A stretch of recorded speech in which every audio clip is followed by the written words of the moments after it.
Perlas de la segunda epístola de Pablo a los tesalonicenses. El tema de la segunda carta de Pablo a los tesalonicenses es como el de la primera, la piedad práctica.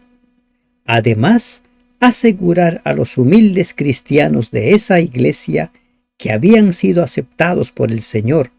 El apóstol insiste en que él debe agradecer a Dios por las victorias conquistadas. Buen día, hermanos y hermanas de esperanza. Estamos iniciando el estudio de las perlas de la segunda carta de Pablo a los tesalonicenses. ¿Qué perlas tiene este capítulo? Este libro solo tiene 3 capítulos, y en ellas el apóstol habla acerca de la segunda venida de Cristo y también habla acerca del inicuo. En este primer capítulo vamos a aprender acerca del juicio de Dios, acerca de cómo los tesalonicenses se mantuvieron firmes a pesar de las persecuciones y tribulaciones. Oremos. Gracias te damos, Dios, porque nos permites iniciar el estudio de esta segunda carta de Pablo a los tesalonicenses. Te rogamos, Señor, que nos dirijas. Te rogamos, Señor, que ilumines nuestro entendimiento para saber qué es lo que debemos poner en nuestra vida de todo lo que tú has enseñado en esta carta. En el nombre de Jesús te lo ruego. Amén. Apreciados hermanos, insisto una vez más que el propósito del estudio diario de la Biblia es encontrar las enseñanzas, las perlas, para ponerlos en práctica. Por lo menos una perla debiéramos de poner en práctica. Estas enseñanzas van cimentando nuestra fe, nos ayudan a conocer y comprender al Señor. Pablo, Silvano y Timoteo. Una vez más, los 3 saludan a la iglesia de tesalonicenses. A la iglesia de los tesalonicenses en Dios nuestro Padre y en el Señor Jesucristo. Gracia y paz a vosotros de Dios nuestro Padre y del Señor Jesucristo. El apóstol siempre tiene esta forma de saludar. Gracia y paz. Y qué bueno que así sea. Nosotros también debiéramos acostumbrarnos a saludar así. Gracia y paz a vosotros de Dios nuestro Padre y del Señor Jesucristo.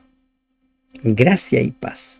Necesitamos la gracia de Dios. Necesitamos la paz de Dios. Esa paz que no la podemos obtener en el mundo. Por ningún motivo, no es posible. En los versículos 3 y 4, el apóstol manifiesta su agradecimiento a Dios por el crecimiento espiritual de los tesalonicenses. Aquí encontramos una gran perla. Debemos siempre dar gracias a Dios por vosotros, dice Pablo. Agradecer por el crecimiento espiritual de la iglesia. ¿Qué tan interesado estaba el apóstol por el crecimiento espiritual de los miembros de la iglesia? Que él dice, yo agradezco a Dios, le doy gracias a Dios. Este sentir nos ayuda a identificarnos los unos con los otros. Este sentir ayuda a que la unidad de la iglesia se vaya dando, se fortalezca. Hermanos, como es digno, por cuanto vuestra fe va creciendo. El camino de la santificación es paso a paso, día a día. El camino de la perfección es vivir de acuerdo a la luz que tenemos. Y el camino de la santificación es ir avanzando. Cada día recibimos nueva luz. Cada día aprendemos. Y cada día vamos incorporando esa nueva luz, esa nueva verdad a nuestra vida. La fe va creciendo. Nuestra fe debe crecer. Pasa un día, pasa una semana. De semana a semana nuestra fe debe crecer. ¿Y cómo va a crecer? Por nuestro encuentro diario con Dios. Nunca perdamos de vista que nuestro encuentro diario con Dios es la forma más segura de que nuestra fe crezca. Quizás usted tenga otros métodos, pero encontrarnos a la primera hora cada día con Dios hará posible que nuestra fe crezca. La vida espiritual es como la vida física. Vamos creciendo. Pablo dice en su carta a los Corintios, aunque mi cuerpo se vaya desgastando, vayamos envejeciendo. No obstante, el interno se renueva cada día. La fe va creciendo y el amor de todos y cada uno de vosotros abunda para con los demás. La unidad, la hermandad, el amor fraternal. Recuerden que la unidad es el tema que Jesús enseña en Juan. La unidad es el tema que Pablo enseña a lo largo de la Biblia, de sus cartas. La unidad. La unidad es la prueba de que el Espíritu Santo está morando en nuestros corazones. Si nosotros andamos divididos, si nosotros andamos peleados los unos con los otros, enfrentados, no es el Espíritu Santo quien nos está guiando, es el enemigo. La unidad, el amor fraternal. Y miren, como dice el versículo 4, la fe de estos hombres crecía, la unidad se iba fortaleciendo, el amor de los unos por los otros se iba fortaleciendo. ¿En qué contexto? En el contexto de persecuciones y tribulaciones. En el contexto de problemas. Es lamentable cuando algunos creen que porque tienen problemas, que porque se enfermaron, ya no deben buscar a Dios, ya no deben estudiar su palabra, ya no deben consagrarse ese día. Quizás usted escucha cuando preguntan, ¿estudió los 7 días esta semana? Y algunos dicen 5, 6, y si le preguntas por qué, no tuvieron tiempo o estuvieron enfermos.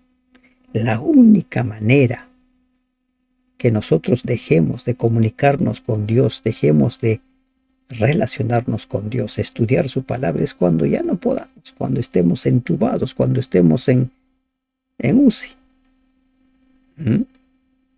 Si no, no hay excusa. Dice, tanto que nosotros mismos nos gloriamos de vosotros en las iglesias de Dios. Pablo se sentía muy orgulloso de los hermanos de Tesalonicenses y los mencionaba en las demás iglesias, los ponía como ejemplo. Dice, nosotros nos gloriamos, nos sentimos orgullosos de ustedes.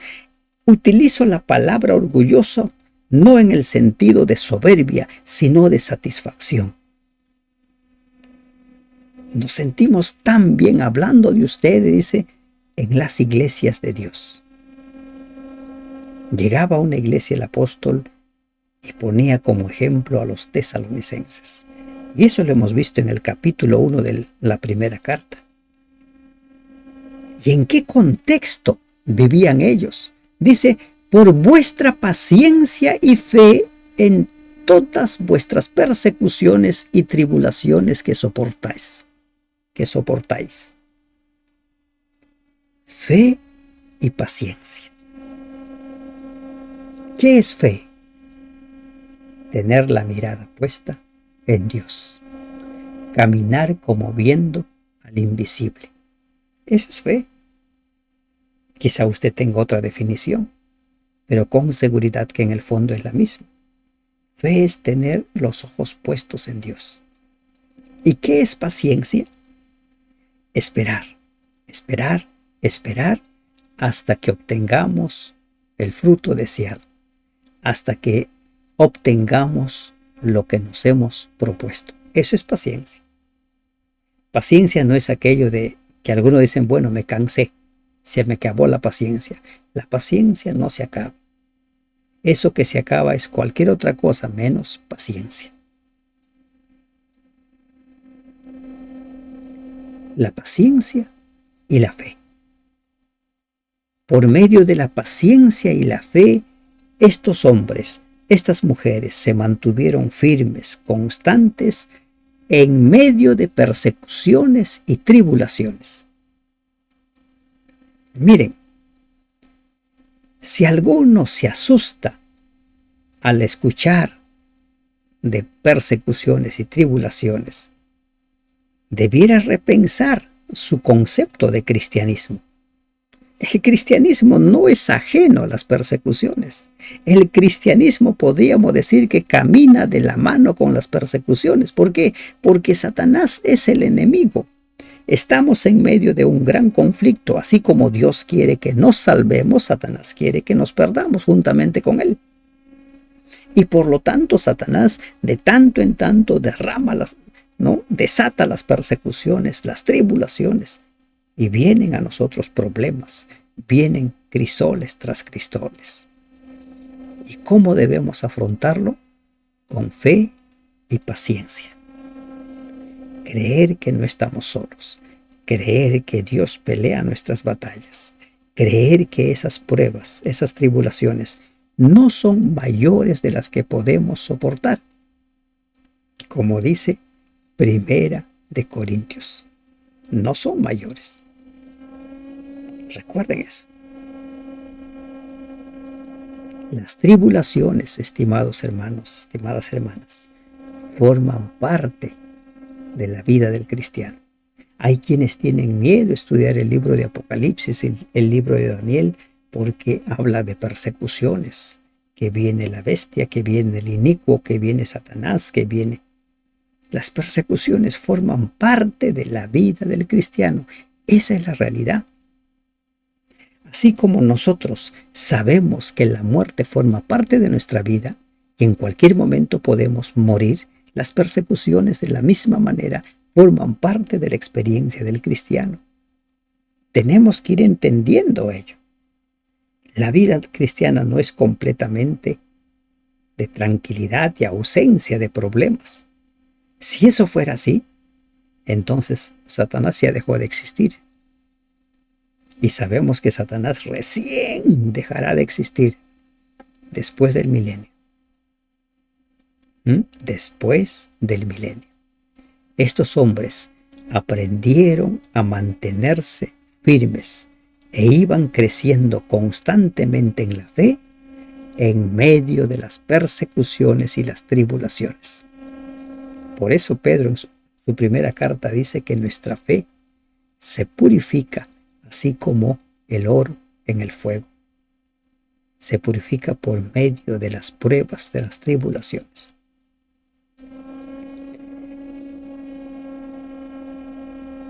A partir de estos versículos 5 hasta el 10, el apóstol habla acerca de la perspectiva del juicio y la salvación. Juicio y salvación. Esto es demostración del justo juicio de Dios, para que seáis tenidos por dignos del reino de Dios, por el cual asimismo padecéis. ¿Qué está diciendo el apóstol? Dice, esas persecuciones, esas tribulaciones, todo eso prueba que el juicio de Dios es justo y por tanto Él los considera dignos de su reino por el cual están sufriendo. Dignos de su reino. Todos hemos de atravesar tribulaciones. ¿Recuerdan los 3 amigos de Daniel? Arrojados al horno de fuego. ¿Recuerdan ustedes a los profetas? ¿Qué pasó con Jeremías? ¿Qué pasó con el mismo Isaías? ¿Recuerdan? ¿Por qué en una ocasión sale huyendo Elías? Las persecuciones forman parte de nuestra experiencia. Esto es demostración del justo juicio de Dios, para que seáis, dice, tenidos por dignos. ¿Por qué? Porque se mantenían perseverantes. Y Jesús dijo, el que persevere hasta el fin, éste será salvo. Dignos del reino de Dios. Padecían por causa del reino de Dios. Ellos no padecían por haber sido ladrones, por ser pleitistas, por ser personas díscolas, no. Ellos padecían porque habían aceptado el mensaje de salvación, porque habían aceptado ser servidores de Cristo. Porque es justo delante de Dios pagar con tribulación a los que os atribulan. Es justo. ¿Cuándo se va a dar ese pago? ¿Cuándo se va a dar ese pago? ¿Cuándo se separa esos dos grupos? ¿Cuándo un grupo es declarado justo y cuándo el otro grupo es declarado injusto? La Biblia nos habla de un juicio previo a la segunda venida de Cristo. Pedro habla sobre el juicio investigador que empieza por casa. Y entonces Dios dice, es justo pagar con tribulación a los que os atribulan, pagar con tribulación a los perseguidores, a los inquisidores. Alguien podría estar viendo aquí la ley del talión. O mejor, usted puede ver aquí la ley de la siembra y la cosecha. Vas a cosechar lo que siembras. Eres de los que atribulan, eres de los que persiguen, pues también serás atribulado y perseguido. El justo pago. ¿Y cuándo se desarrolla ese pago? Dice Apocalipsis capítulo 22, versículo 12, ¿no? He aquí yo vengo pronto, y mi galardón conmigo, para recompensar a cada uno según sea su obra, en la segunda venida de Cristo. Y a vosotros que sois atribulados, le dice a los tesalonicenses, ustedes que están siendo perseguidos, atribulados, daros reposo con nosotros. Mateo 25 dice, pasen, benditos del Señor, pasen al gozo de su Señor. Llegará ese día. Llegará ese día en el cual recibiremos y formaremos parte del reposo del Señor. Hebreos habla acerca de el reposo que queda pendiente. Y algunos confunden ese reposo que queda pendiente con el reposo semanal. No tiene nada que ver. Este reposo es de estar en la gloria de Dios, en el reino de Dios. Daros reposo con nosotros cuando se manifieste el Señor Jesús desde el cielo con los ángeles de su poder. Presten atención a este versículo 7. La recompensa se da cuando Cristo viene por segunda vez. Y una vez más, así como en el capítulo 4 de la primera carta, el apóstol deja en claro que los muertos están en sus tumbas, ahora el apóstol dice que la recompensa recién se da cuando Cristo venga por segunda vez. No hay aquello de que el muerto bueno se va al cielo y el muerto malo se va al infierno. La recompensa se dará cuando Cristo venga por segunda vez. Cuando el Señor se manifieste desde el cielo con los ángeles de su poder. Ese día, en llama de fuego para dar retribución a los que no conocieron a Dios ni obedecen al Evangelio de nuestro Señor Jesucristo. En llama de fuego. Así vendrá el Señor. Recuerden que el Señor es fuego consumidor para el pecador. Por eso se pregunta en más de una ocasión quién puede estar en su presencia. Moisés le pidió a Dios estar en su presencia, mirar su rostro. Y Dios le dice, no, nadie ha visto mi rostro, porque si así fuera, moriría. En llama de fuego, ¿para qué viene? Para dar retribución a los que no conocieron a Dios ni obedecen al Evangelio de nuestro Señor Jesucristo. Se produce esa separación. Cuando Cristo viene, resucitan los muertos en Cristo. Son transformados en inmortales, en incorruptibles, y después de los 1000 años, dice Apocalipsis 20, resucitan los impíos. Pero toda esta retribución se inicia con la segunda venida de Cristo, cuando se pone fin al accionar de Satanás, se pone fin al trabajo de Satanás, de tentar corromper. Se pone fin cuando se acaba todo. ¿Cuándo se acaba el tiempo de gracia? Antes del derramamiento de las plagas. Cuando las plagas empiezan a derramarse, ya el tiempo de gracia se ha terminado. Y el 9, ¿qué dice? Los cuales sufrirán pena de eterna perdición. Los impíos. ¿Cuándo? Cuando reciban su paga, su recompensa. ¿Cuándo se inicia ello? Cuando Cristo venga por segunda vez.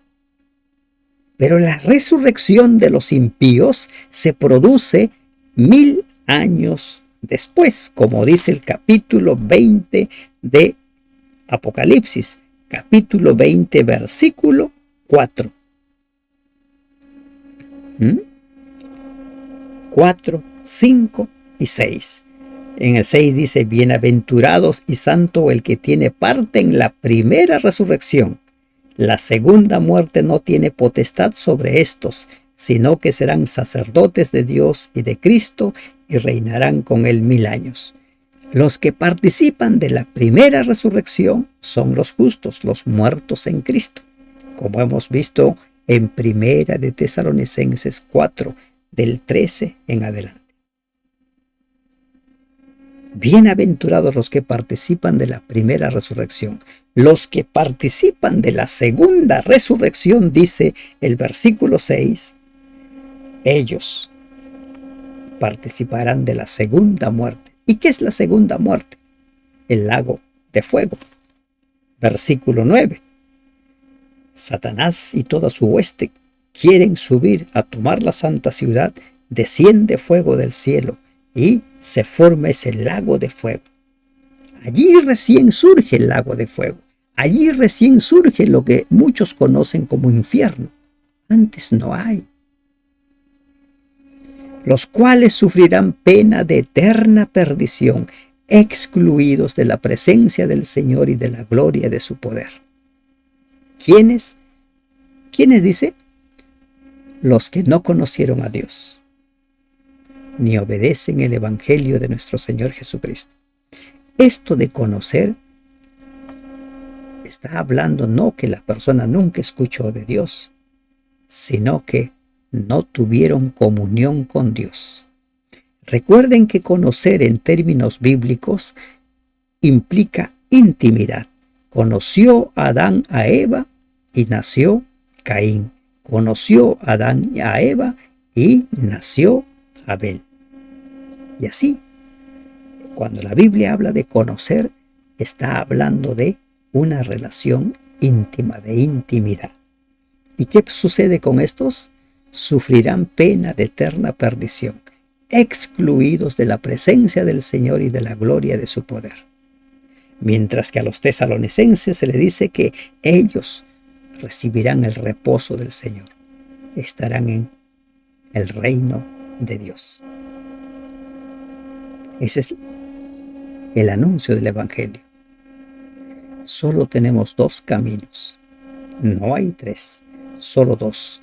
Aceptamos o rechazamos a Dios.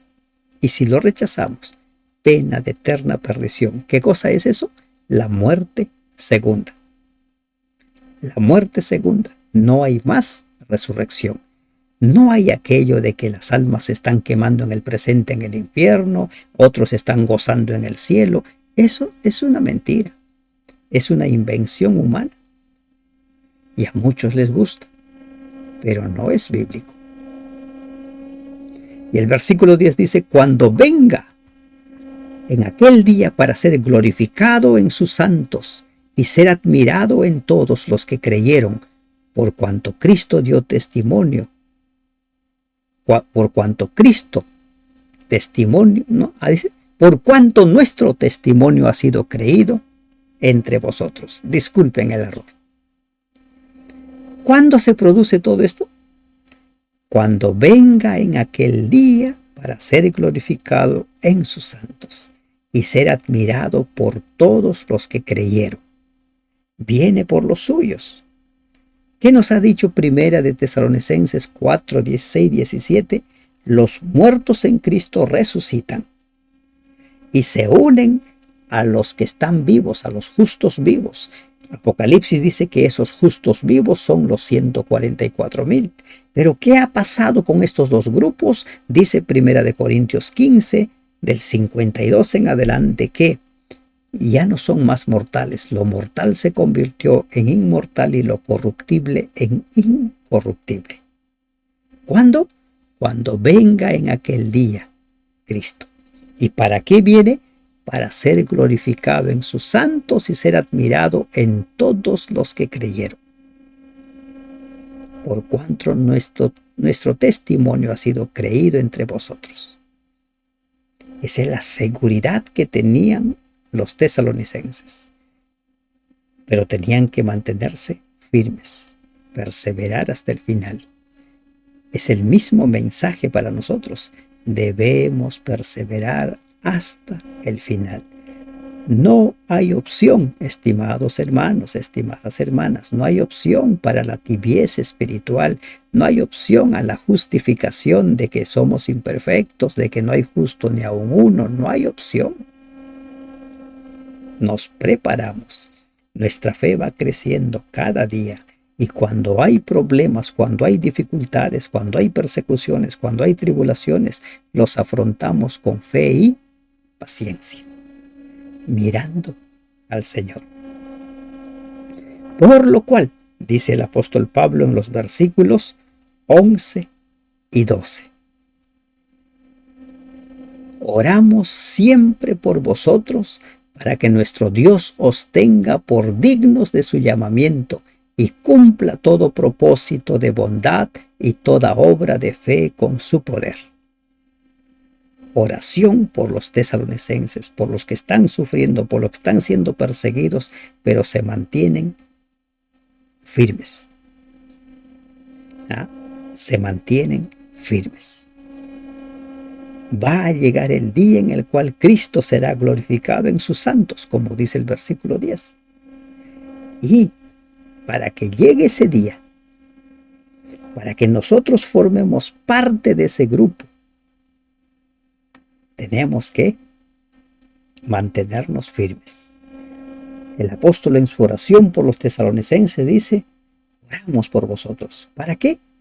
Para que nuestro Dios les tenga por dignos de su llamamiento. Dignos. ¿Y quién es un digno de su llamamiento?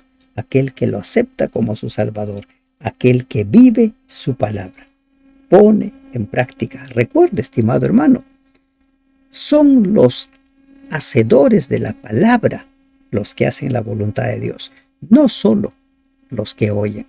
El oidor puede ganar algo, pero el hacedor de la palabra es el que es llamado, el que se mantendrá firme, el que formará parte de ese reino. El Señor va a cumplir todo su propósito. ¿Y cuál es el plan de Dios? Que nosotros seamos salvos. Y se cierra este primer capítulo con para que el nombre del Señor Jesucristo sea glorificado.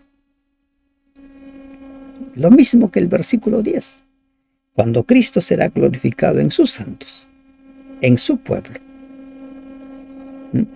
Dice Isaías 53, donde nos habla acerca de el sufrimiento del siervo de Dios, que él se sentirá satisfecho, se sentirá muy feliz cuando vea a todos los redimidos, todos aquellos que pudieron ser redimidos por su muerte, por su sangre, para que el nombre de nuestro Señor Jesucristo sea glorificado en vosotros y vosotros en Él, por la gracia de nuestro Dios y el Señor Jesucristo.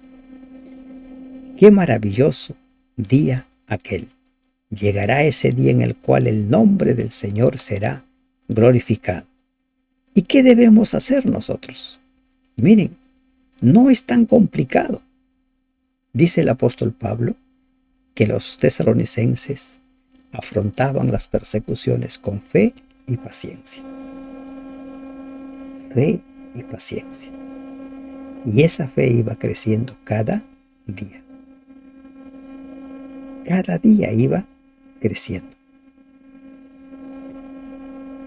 El propósito final en la oración de Pablo era que las vidas de los tesalonicenses glorificaran el nombre de Jesús. ¿Y para qué? ¿Para qué dice? Para el día de la redención. Glorificamos el nombre de Cristo cuando demostramos el poder salvador de su gracia en nuestras vidas. Esa glorificación es mutua, pues a medida que lo glorificamos, Él nos da de su gloria para perfeccionar en nosotros su carácter. Pablo reconoce otra vez que el creyente no puede hacer nada bueno por sí mismo. Necesita de la gracia de Dios. Por la gracia de nuestro Dios y del Señor Jesucristo, nosotros vamos a vencer, vamos a crecer en la fe, vamos a tener paciencia que no se agota, como dicen algunos, por la gracia de Dios. Solo en la medida que permitamos que Dios obre en nuestra vida, iremos creciendo y nos mantendremos firmes para aquel gran día, cuando Cristo venga. Para ese día, preparémonos para el encuentro con nuestro Señor. Que Dios les bendiga. Amén.